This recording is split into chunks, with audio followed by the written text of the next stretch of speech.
નમસ્તે વિદ્યાર્થી મિત્રો, આજે વાત કરીશું ધોરણ 6 અને વિષય વિજ્ઞાનના ચેપ્ટર નંબર 8 પ્રકાશ, પડછાયો અને પરાવર્તનનું સંપૂર્ણ સચોટ સોલ્યુશન મેળવીશું। એ પહેલા ચેનલની અંદર પ્રથમ વખત આવ્યા છો તો મિત્રો ચેનલને ખાસ સબસ્ક્રાઇબ કરી દેવી।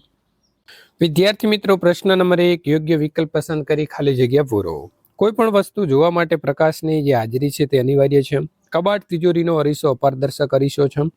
વિશાલ પાસે એક એવો પદાર્થ છે જેના દ્વારા જોતા તેની સામે રાખેલી બોલપેન ઝાંખી દેખાય છે, તો આ પદાર્થ કેવો હશે? તો પારભાષક હશે। નીચે આપેલા વિકલ્પ જે છે તેમાં સાચો વિકલ્પ પસંદ કરી ખરાની નિશાની કરવાની છે। રમા એક વૃક્ષના પડછાયાનું સવારે 8 વાગે, બપોરે 12 વાગે અને સાંજે 4 વાગે અવલોકન કરે છે અને તે નીચેનામાંથી કયું વિધાન તેના અવલોકન સાથે સુસંગત હોઈ શકે છે, એટલે કે સાચું છે?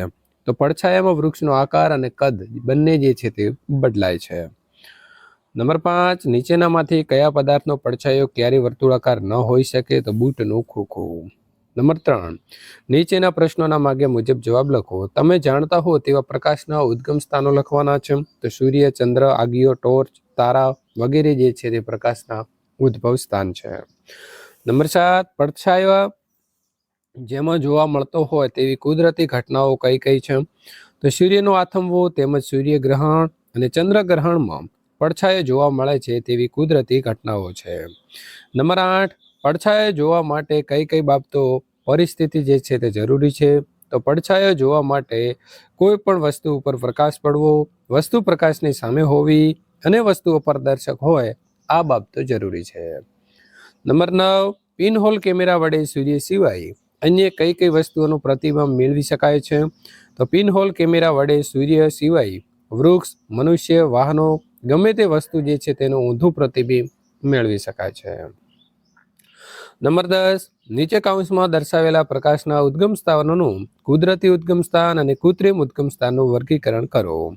તો કુદરતી ઉદ્ગમ સ્થાનની અંદર આવશે સૂર્ય, આગિયો। કૃત્રિમ ઉદ્ગમ સ્થાનની અંદર આવશે ફાનસ, બલ્બ, અગ્નિ, ટોર્ચ, મીણબત્તી। નંબર 11, આપણી આસપાસ જોવા મળતા પદાર્થોનું પારદર્શક, પારભાષક, અપારદર્શક પદાર્થોની અંદર વર્ગીકરણ કરો। દરેક વિભાગની અંદર 4 પદાર્થો આવે તે રીતે લખવાનું છે। તો પારદર્શકમાં આવશે કાચ, હવા, ચોખ્ખું પાણી, કાચની માપપટ્ટી। પારભાષકની વાત કરીએ તો દૂધિયો કાચ, બારીનો કાચ, ડહોળું પાણી અને ધુમાડો। અપારદર્શકમાં આવશે લોખંડ, દિવાલ, અરીસો અને લાકડું। નંબર 12, ગ્રહણ સમયે સૂર્ય સામે નરી આંખે શા માટે જોવું ન જોઈએ? તો ગ્રહણ સમયે સૂર્ય સામે નરી આંખે જોવું ન જોઈએ કારણ કે સૂર્યમાંથી નીકળતા પારજાંબલી કિરણો આપણા માટે હાનિકારક છે, તેથી તેની સામે આપણે નરી આંખે જોવું જોઈએ નહીં। પ્રશ્ન નંબર 13, લાલ, ભૂરો, લીલો જેવા જુદા જુદા રંગની પારભાષક વસ્તુઓ લઈ પડછાયો જુઓ। શું દરેક વસ્તુ કે પદાર્થનો પડછાયો કાળો જ જોવા મળે છે? શા માટે? તો લાલ, ભૂરો, લીલો જેવા જુદા જુદા રંગના પારભાષક વસ્તુઓનો પડછાયો કાળો જોવા મળે છે કારણ કે બધી જ વસ્તુઓ અપારદર્શક છે। પ્રશ્ન નંબર 14, પ્રકાશ સીધી રેખામાં ગતિ કરે છે, આ વિધાનને સાબિત કરવા માટે તમારી શાળામાં થયેલી કોઈ પ્રવૃત્તિનું વર્ણન કરો। તો જવાબ લખીશું કે પ્રકાશ સીધી રેખામાં ગતિ કરે છે, આ વિધાનને સાબિત કરવા માટે અમે અમારી શાળામાં આ પ્રવૃત્તિ માટે અમે સીધી અને વાંકી ચૂકી પાઇપ દ્વારા કરી, જેમાંથી જોતા સીધી પાઇપ માંથી સળગતી મીણબત્તી દેખાય છે અને વાંકી ચૂકી પાઇપમાંથી મીણબત્તી દેખાતી નથી।